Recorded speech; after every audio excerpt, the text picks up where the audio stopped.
Now we're going to turn our eyes to the races here in Nevada. Several seats were up for grabs. We have history in the making as well. Orca Manna joins us now in studio with a breakdown of most everything. Orca? Well, Kirsten and John, these congressional races were extremely important for both parties here in Nevada, with Republicans trying to maintain control of both houses of Congress and Democrats trying to shake up the balance of power in Washington. All eyes were on the U.S. Senate race between Republican incumbent Dean Heller and his Democratic challenger Jackie Rosen. This was a very heated campaign for both sides, with Heller and Rosen pretty much neck and neck up until election night. In the end, it was the freshman congresswoman that unseated the current senator. Jackie Rosen won with 50% of the vote. Dean Heller came in at 45%. We need to point out that with this graphic and all of our election graphics, the numbers are correct, even though we are not getting the proper precinct percentage reports from the Secretary of State's office. This was a race that focused on experience and being able to work across party lines. That's something Rosen touched on during her victory speech. I will never forget where I came from, and I will always put Nevada first. I will work each and every day to represent all the people of our state, to provide first-class constituent services, and to find common ground with anyone in the Senate who has an idea that benefits Nevada.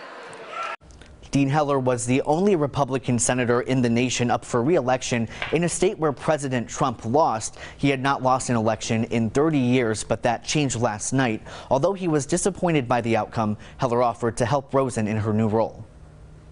So to her, congratulations, the best of luck. She's my senator, and if there's anything that I can do to help her in this transition, myself and my staff are willing to do so.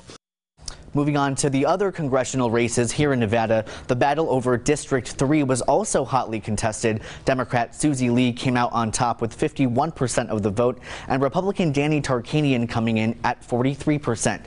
This was the seat previously held by Jackie Rosen. Lee spoke a lot about the unity she saw on the campaign trail, especially among families, women, and young people. The one thing that's impressed me the most on the campaign trail has been that the power we have when we come together and we organize and we stand up and demand the things that we want this world to be. This was Danny Tarkanian's 7th political loss. He and his wife Amy said they ran a great campaign with solid grassroots support, but they also called the negative advertising during the past few months as disgusting and called attacks against Tarkanian lies.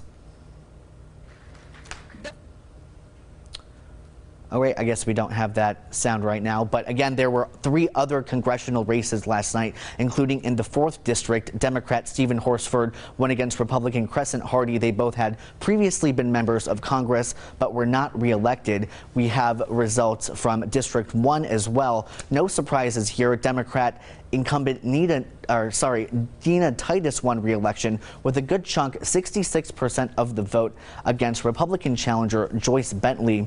And for District 2, again, no surprises here. Republican incumbent Mark Amode beat out Democratic candidate Clint Coble, my apologies, with an 18-point lead.